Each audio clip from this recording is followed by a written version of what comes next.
Firmin Teko Agbo, journaliste, chroniqueur politique, et David Diagbavi de Togo City sont autour de moi pour commencer et terminer cette deuxième partie avec vous. On va toujours rester avec les USA. Élection Trump sur la voie de la défaite. USA, le dépouillement pourrait durer des jours. On va aussi parler de la Côte d'Ivoire avec la situation post-électorale toujours tendue.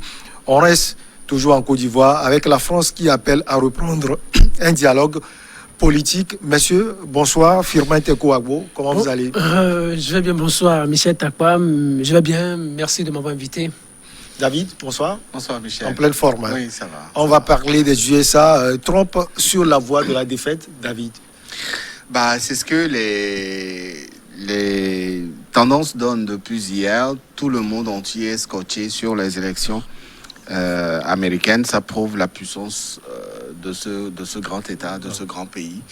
Et donc, les tendances paraissent moins favorables au président actuel, Trump. Pour quelles raisons, personne ne le sait.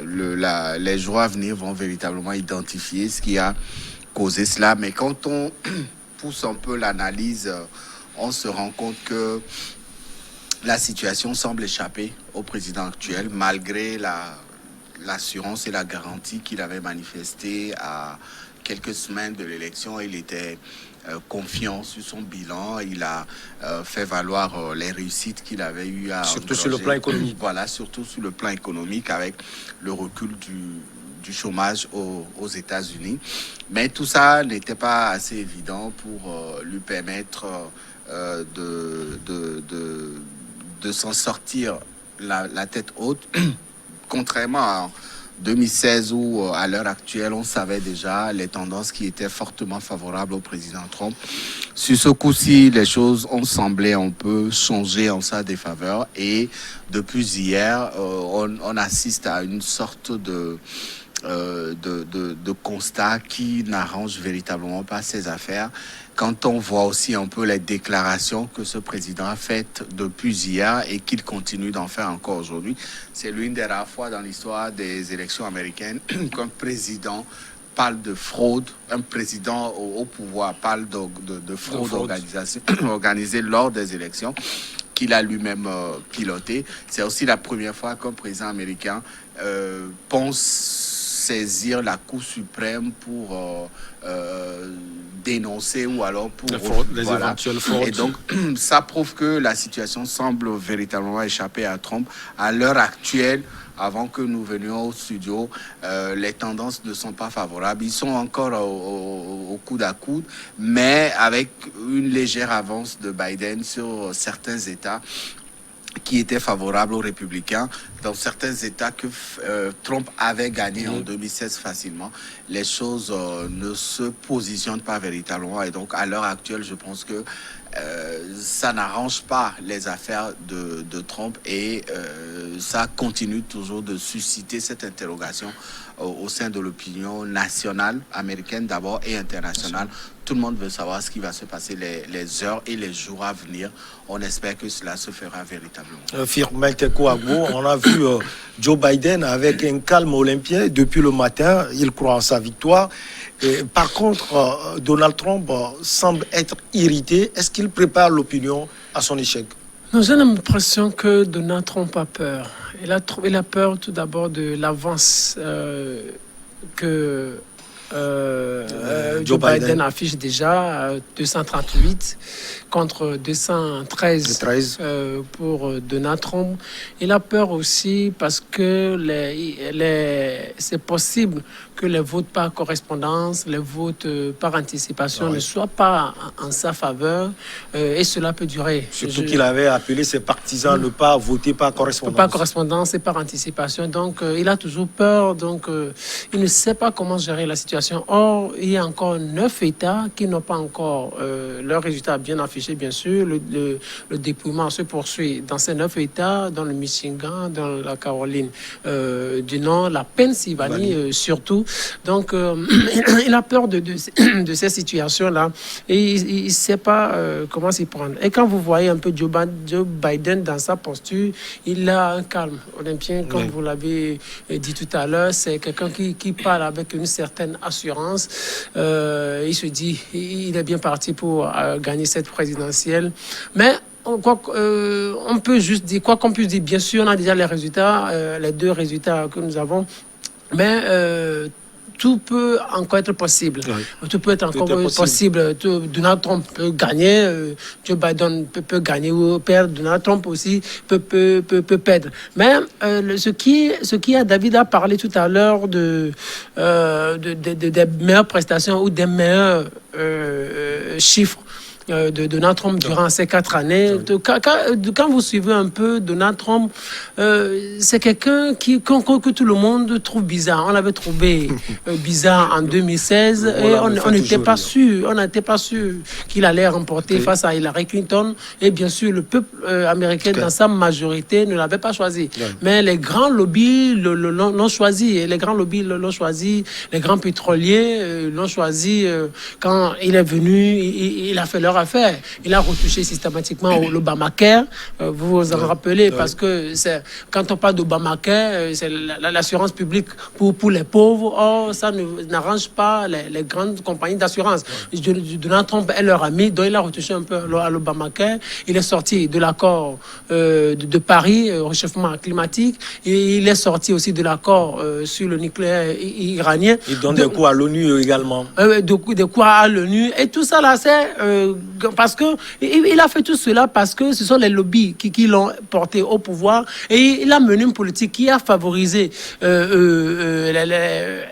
chiffres d'affaires de ces lobbies, et ce sont ces lobbies-là qui ont pu créer des emplois pour lui. Et c'est pour cela que le chômage a considérablement baissé. Il était venu quand c'était à 5% ou à 4%, et maintenant c'est à peu près à 3% comme ça. Donc, Donald Trump, le peuple américain peut-être ne le porte pas trop dans son cœur, mais les grands lobbies le portent dans leur cœur. Donc, pour le moment, il est toujours ceux sur qui compte. Peut-être c'est les grands électeurs, mais les 9 États peuvent lui jouer des tours. Comme on l'a dit, le vote par anticipation, le vote par correspondance peuvent facilement lui jouer un mauvais tour. C'est pour cela qu'il a peur. Et puis, il a même évoqué ça hier soir aux États-Unis, de saisir la Cour suprême. Bon, en fait, je pense que ce n'est pas la première fois. Cette situation s'était passée également en 2000. George Bush, qui était gouverneur à l'époque, et à l'époque Al Gore, qui était vice-président de Bill Clinton à l'époque. Donc, c'était la même chose. Et je pense que le dépouillement avait duré 1 mois. Et la Cour fédérale à l'époque avait tranché. Et donc, avait tranché et c'était en faveur de George Bush. Et à l'époque, l'État qui était au centre des débats, c'était la Floride.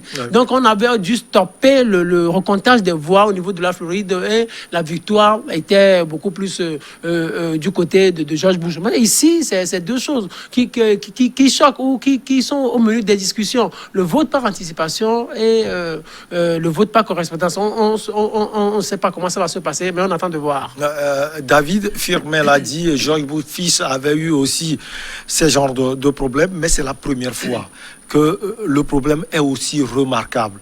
Qu'est-ce qui, selon vous, a contribué, si on peut le dire entre griffes et sous réserve encore, à l'échec de Donald Trump? Oui, il faut aussi préciser que dans le temps, en 2000, il ne faut pas passer sous silence cet aspect-là, avec la situation qui s'était passée en Floride. Il faut quand même noter que beaucoup de paramètres étaient en faveur du candidat Bush, puisque c'est son frère qui était gouverneur de la Floride. Et ça a joué beaucoup sur la situation qui s'était déroulée en 2000. C'est vrai que c'est l'une des rares fois où le Congrès, la Cour suprême américaine a été saisie par des candidats pour dénoncer peut-être une situation de fait.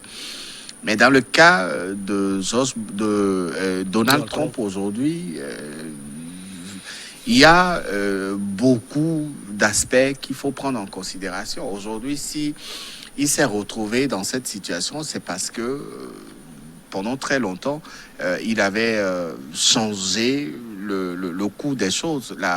La donne qui était celle qu'on connaissait relative aux États-Unis, le mythe qui composait aussi un peu la puissance américaine au vu du monde entier, tous ces paramètres ont été quelque part éclatés pour permettre à ce président de se tracer son chemin et de se faire un nom. Vous savez, Trump, beaucoup pensent qu'il est venu faire du show que de présider à la destinée du peuple américain lorsqu'il avait été élu il y a 4 ans. Et donc, quand un président au pouvoir fait des déclarations à la va-vite, après des élections qui sont censées déterminer, tracer véritablement le chemin pour les Américains, c'est parce qu'il y a un problème. Oui. Et ce problème, aujourd'hui, il ne faut pas le sous-estimer. C'est parce que au-delà des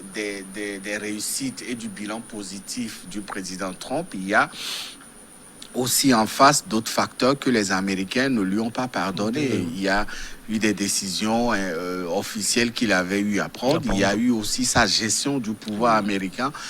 Beaucoup estiment que c'est le seul président qui a réussi à éclater le mythe qu'il y a autour de la présidence américaine. Et les Américains sont tellement fiers de leur président, ils sont tellement fiers de leur gouvernant que ils n'accepteront pas que leur président vienne ouvrir toutes les portes pour permettre aux ennemis, pour permettre également à leurs adversaires de voir certaines réalités. Et donc, beaucoup estiment qu'il est venu faire plus le show que de présider ce grand pays. Mais malheureusement, aujourd'hui, les choses semblent jouer en sa défaveur. Alors, et ça se lit quand vous... Moi, depuis hier, voilà, j'ai pris le temps de suivre les élections depuis hier soir.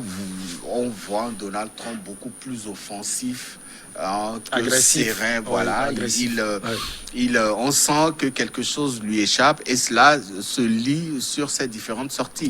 Il a fait plusieurs sorties depuis ce matin et il a dénoncé des choses, il a porté des discours qui vont dans le contresens de la démocratie américaine. Et donc tout ça explique aisément qu'il est mal à l'aise et qu'il sent que quelque chose lui échappe. Et puis beaucoup de grands États qui fixent le choix à porter sur le président américain, certains de ces grands États lui ont échappé. Dans l'élection d'hier, on a vu des États dans lesquels il était favorable au début, qui ont basculé vers les démocrates. Et comparativement en 2016, si Donald Trump a été élu, c'est parce que ces grands États ont réussi à imposer leur veto. Et le système électoral américain est tellement complexe que vous avez un grand nombre d'Américains qui votent pour un président, mais au final, on vous annonce que c'est celui qui a moins de voix qui a été élu parce qu'il y a un système autour du processus électoral qui permet aux grands États d'apporter leur soutien dans le choix à faire sur le président américain. Firmin, David l'a dit, il est en difficulté, il est agressif et autres, mais quand on nous avait prédit une marée bleue de la part de Joe Biden, finalement, ça n'a pas été le cas. Nonobstant cet échec à venir entre griffes, on peut dire que le trumpisme est enraciné aux États-Unis.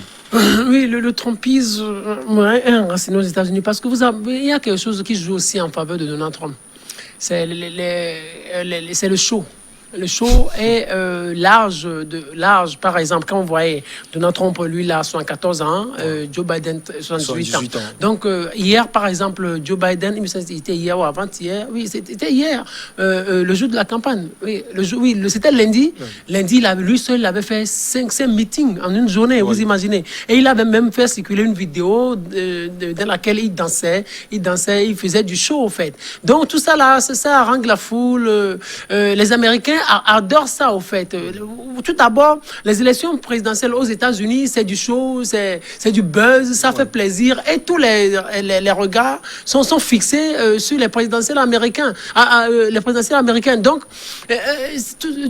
Donald Trump arrive bien à jouer le jeu.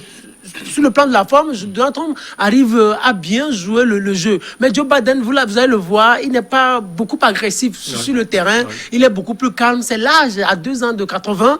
Donc, je pense que c'est l'âge, c'est tout ça là qui joue. Et aussi, Donald Trump, on devrait peut-être, entre guillemets, c'est une manière de parler, de le féliciter. Parce qu'il a été atteint de coronavirus. Et il s'en est sorti aussi. Donc, sur comment le féliciter? Lui-même, il avait nié l'existence de Covid-19. Non, c'est juste dire que il a pu vaincre la maladie et il est revenu devant les projecteurs et il a poursuivi sa campagne. Donc, tout ça là, Joe Biden n'a pas pu saisir ces occasions-là pour pouvoir avoir plus ou être en bonne posture dans les sondages. Donc, aujourd'hui, ce qu'il a à faire, c'est profiter des erreurs de Donald Trump qui avait demandé à l'époque à ses partisans ou sympathisants de ne pas voter par anticipation ou par correspondance. Mais ce que je voudrais faire observer aussi, c'est que on remarque avec l'évolution du monde, avec l'évolution de la technologie, avec l'évolution des réseaux sociaux, bref, avec l'évolution de toute la société, le système américain, surtout électoral américain, est en train de montrer ses failles.